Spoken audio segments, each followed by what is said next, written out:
You know the feeling.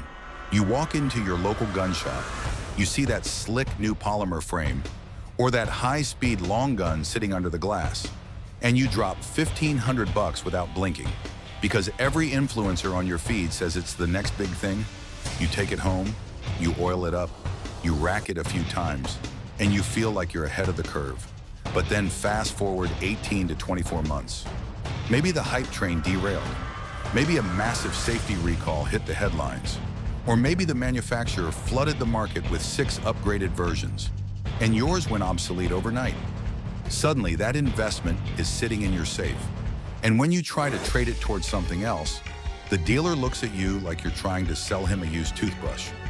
We are seeing a massive shift in the firearms market right now in 2026, between manufacturing drama, changing federal regulations, and a secondary market that is absolutely saturated. Some of the most popular names in the industry are losing value faster than a used car with a blown transmission. Today, we're breaking down 12 firearms that have gone from must-have icons to absolute bargain bin fodder. Number 12, Canik TTI Combat. Kicking things off at number 12 is a pistol that had more hype behind it than a summer blockbuster, the Canik TTI Combat. When this collaboration between Canik and Taurus Tactical Innovations first hit the shelves, people were lining up and paying way over MSRP just to get that John Wick aesthetic in a reliable striker-fired package. On paper, it's a hell of a deal. You get a compensator that's easy to take apart, a custom, aggressive grip texture, and one of the best out-of-the-box triggers in the striker-fired world. However, the technical reality of the secondary market has not been kind to this model. First, let's talk about the compensator and the barrel harmonics. While that quick-release comp is innovative, we started seeing reports of inconsistent cycling with lower pressure range brass, which is a big no-go for guys who just want to plink, without buying premium plus P ammo. Then there's the limited edition factor, or the lack of it. Canik produced these in such high volumes that the collector value evaporated in months. The biggest hit to its value, though, is market saturation. By late 2025, every pawn shop and used gun rack in the country had 2 or 3 of these sitting there. Because owners realized that, yeah, it looks cool, but it's a big, chunky pistol, hard to conceal, and honestly, a little too flashy for serious duty use. If you bought this for $1,200 new, don't be surprised when a dealer offers you $500 today. The Taurus Tactical name just couldn't keep the price floor from falling out. Not when the supply outpaced the demand by 10 to 1. It's a flat shooting gun, sure, but as an investment, it's a lead weight. Number 11, Mossberg 940 Pro. Next up at number 11, we're looking at a shotgun that was supposed to be the Beretta 1301 killer, the Mossberg 940 Pro. When Jerry Mikulek put his name on this platform, every 3-gun shooter and claybreaker in the country paid attention. They thought they were getting a professional-grade semi-auto for under $1,000. It featured a redesigned gas system, nickel-boron-coated internals, and a self-cleaning piston that was marketed to run for thousands of rounds without a hitch. But the technical reality in 2026 has been a bit of a letdown for the secondary market. While the 940 Pro is a fast shooter, it has struggled with long-term gas system carbon fouling much sooner than the advertised intervals. We've seen consistent reports of the spacer tube getting cooked onto the magazine tube, making deep cleaning a nightmare for the average owner. When you compare the technical reliability and the resale ability of the Mossberg to the Beretta 1301 or the Benelli M4, the Mossberg just doesn't hold water. The used market is currently being flooded with 940 Pros because shooters are realizing that budget professional is often a contradiction in terms. By the time you upgrade the lifter and fix the cycling issues with lighter target loads, you've spent nearly what a Beretta costs. In the used racks, these are sitting with price tags $300 to $400 below MSRP, and they still aren't moving. If you bought this thinking it was a forever competition rig, you might find its trade-in value is about as light as a birdshot load. Number 10, Daniel Defense DDM4V7. At number 10, we've got a name that usually stands for top-tier quality, but in today's market, it's a victim of its own price tag, the Daniel Defense DDM4V7. Now, don't get me wrong, the V7 is an incredible rifle. It's got that cold, hammer-forged barrel that'll probably outlast your grandkids, a rock-solid M-lock rail, and a gas system tuned for duty-grade reliability. However, the AR-15 market in 2026 is a total bloodbath. For years, Daniel Defense enjoyed a spot where they could charge $2,000 for a rifle that was basically a very well-made mil-spec plus platform. But then the market shifted. Companies like BCM, Geisel, and even some budget-tier brands started offering features that used to be exclusive to DD for half the price. The technical issue for the V7's resale value is the used rifle stigma. Most guys who buy a Daniel Defense actually shoot them hard. When these hit the used market, buyers start thinking about gas port erosion, wear on the bolt carrier group's cam pin, and the inevitable rattle can paint jobs that kill collector value. Because there are literally hundreds of thousands of these rifles in circulation, the supply is massive. Why would a buyer pay $1,500 for your used, salty V7 when they can find a brand new modern piston-driven rifle or a high-end competition build for the same money? We're seeing used V7s sitting on the racks for $900 to $1,000, and even then, they aren't moving. If you bought one of these as a safe queen, hoping to make your money back, I've got some bad news. That ship has sailed. Number 9, Taurus G3 series. At number 9, we've got to talk about the Taurus G3 series. Now, I'll give credit where it's due. When the G3 first hit the market, it felt like Taurus had finally turned a corner. They moved away from that disastrous toss it and it fires reputation of the older Millennium models and gave us a striker-fired pistol with a decent trigger and a very attractive price point. For under $300, you were getting a functional firearm that actually felt okay in the hand. But here's the technical reality that's killing the G3's value in the used market today. The budget pistol category has become an absolute arms race. When the G3 came out, its main competition was high point or used surplus. Today, you've got manufacturers like Palmetto State Armory and Canik offering duty-grade, optics-ready pistols for nearly the same price as a new Taurus. Mechanically, the G3 still suffers from Taurusisms.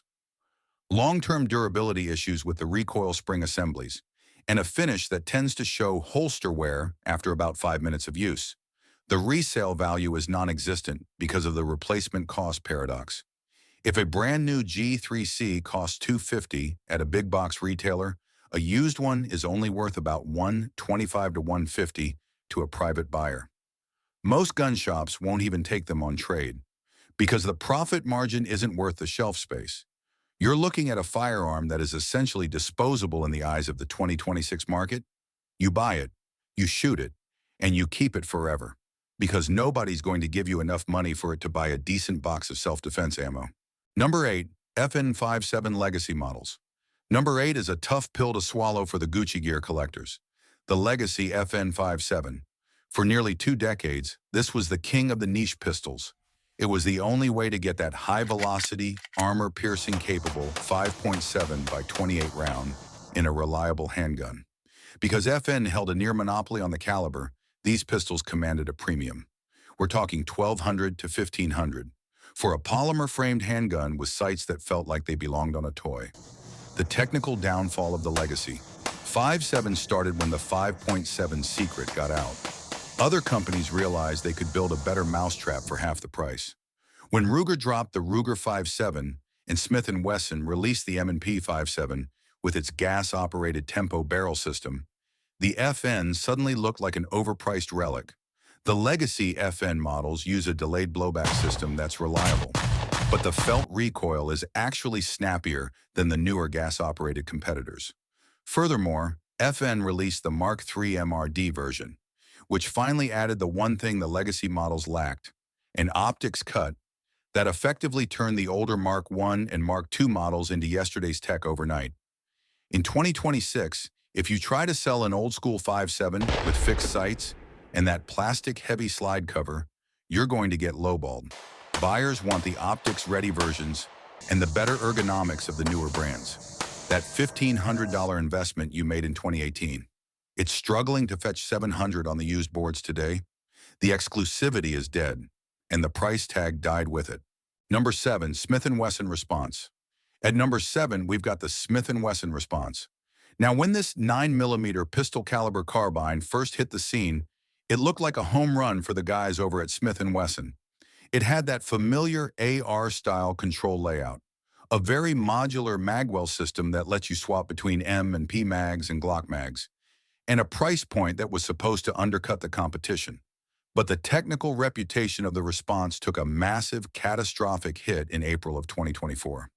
There was a major safety recall because some of the bolts were failing to fully close, leading to what we call an out-of-battery discharge. In plain English, if you pulled that trigger and the bolt wasn't seated right, the gun could literally blow up in your face. Smith & Wesson did the right thing. They told everyone to stop shooting them immediately and send them back for repair. The problem is, in the firearms world, consumer confidence is a fragile thing. Once the word explosion is attached to a product's name, the resale value craters, and it never truly recovers. Even if you have the repaired version with the paperwork, buyers in 2026 are staying away. The PCC market is absolutely flooded with options like the Ruger PC Carbine or the Sig MPX that don't have a history of blowing up. Today, you see these response rifles listed on forums for pennies on the dollar because sellers are desperate to move them, and buyers just don't want the risk. It's a clearance bin special now. Plain and simple. Number 6, Glock 19 Gen 5. Now, number 6 is going to ruffle some feathers, but we have to look at the cold, hard numbers for the Glock 19 Gen 5. For decades, the Glock 19 was the gold standard for a do-it-all polymer pistol. Reliable, simple, and it held value better than almost any other handgun on the market. But the landscape changed drastically following some heavy-handed regulations out of California and other states, targeting easily convertible firearms. Glock made the executive decision to phase out the Gen 3, Gen 4, and Gen 5 models starting in late 2025 to make room for a new series with redesigned internals, specifically built to prevent those illegal full auto switches. The moment a manufacturer announces they're killing off a product line, the old models become yesterday's news. Technically, there's absolutely nothing wrong with a Gen 5 Glock 19. It still runs like a sewing machine. But from a market perspective, we're seeing a massive oversupply. There are millions of these things floating around. And now that the new and improved versions are hitting the shelves, everyone is trying to dump their Gen 5s at the same time. It's basic supply and demand. Too much supply. Not enough buyers. A Gen 5 that used to cost you $500 is lucky to fetch $300 on a trade-in today. That's a 40% hit to your wallet, just because Glock decided to move the goalposts. Number 5, Colt CBX Precision Bolt Action. Coming in at number 5 is the Colt CBX. Now, when Colt, a name synonymous with revolvers in the 1911, announced they were jumping into the modern precision bolt action market, the purists were skeptical, but the collectors were curious. The CBX was marketed as a chassis rifle for the everyman, designed to compete with the likes of the Ruger precision rifle or the Bergera B14. It featured a flat-bottom receiver to reduce flex, and a button-rifled barrel that was supposed to deliver sub-MOA accuracy right out of the box.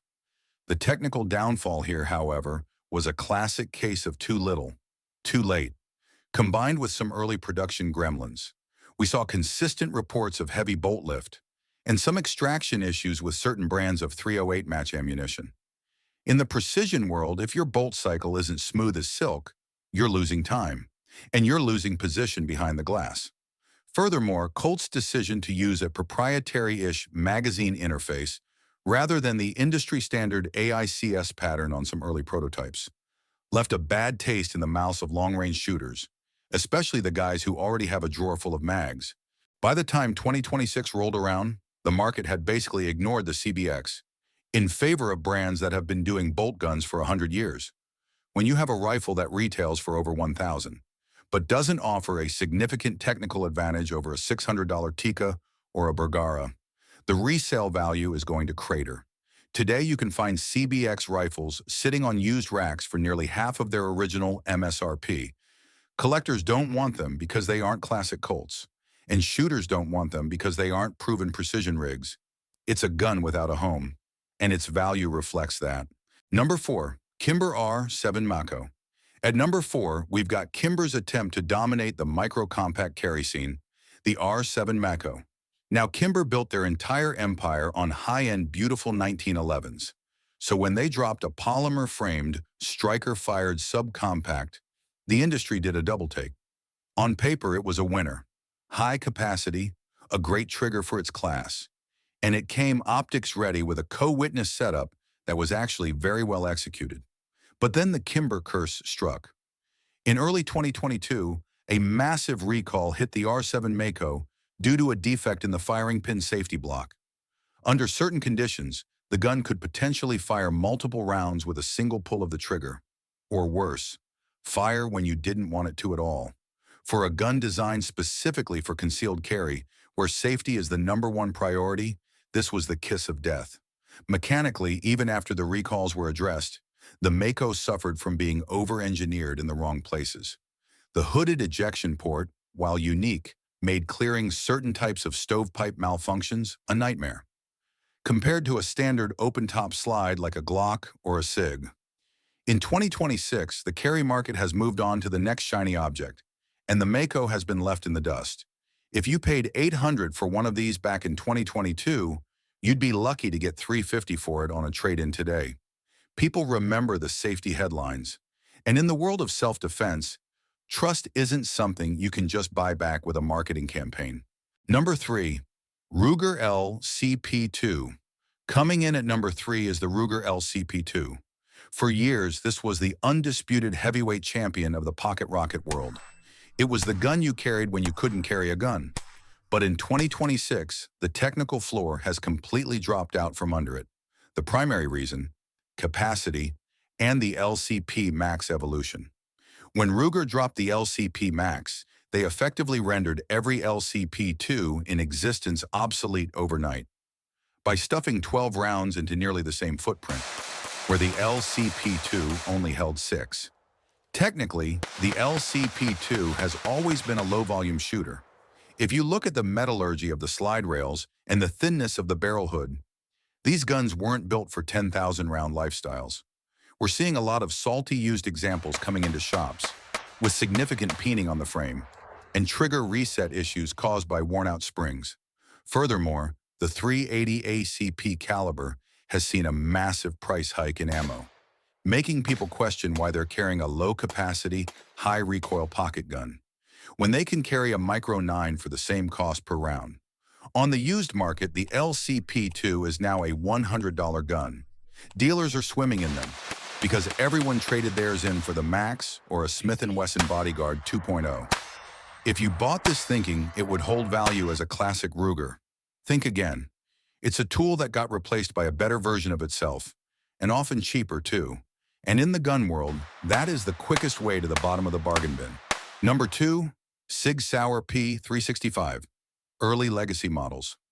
At number 2, we've got the original Sig Sauer P365, specifically the early non-optics ready versions.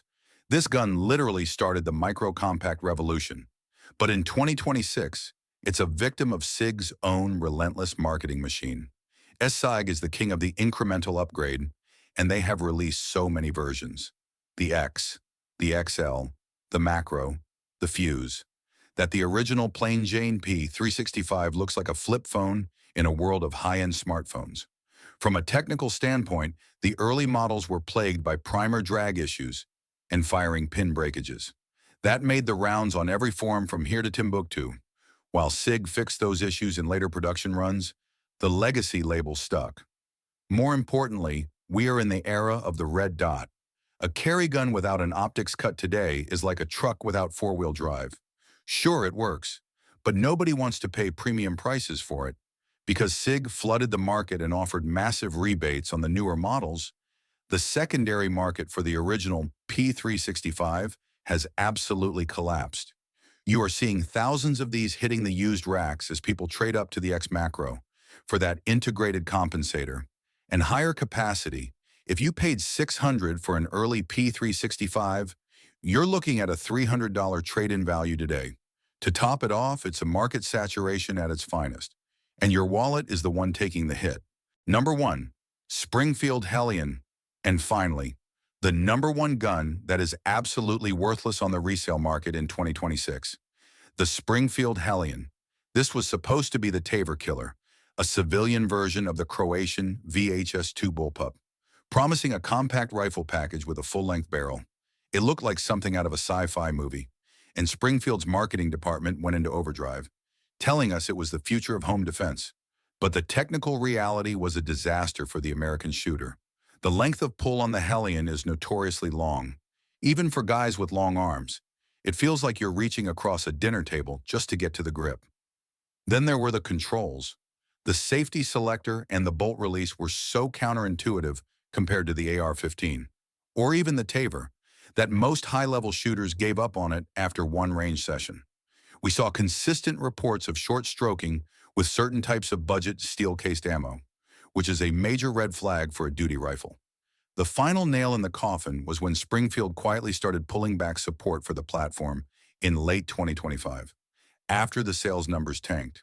When the manufacturer stops pushing a product, parts availability becomes a nightmare, and the resale value evaporates instantly. You're looking at an orphan gun. Now, if you spent $2,000 on a Hellion, you'll be lucky to find a shop willing to give you $800 for it today. It is the ultimate example of a hypebeast firearm that failed to deliver on its technical promises, leaving owners holding a very expensive, very awkward paperweight. Well, there you have it. 12 firearms that went from the top of the mountain to the bottom of the scrap heap faster than we ever expected. The firearms market is a fickle beast, and cool factor only lasts until the next recall, or the next big innovation hits the shelves. Have you been burned by any of the guns on this list? Or did you manage to sell yours before the floor fell out? Drop your experiences in the comments below. Your story might just save a fellow shooter from a bad investment. Make sure you like, subscribe, and drop a music comment down below. Stay sharp.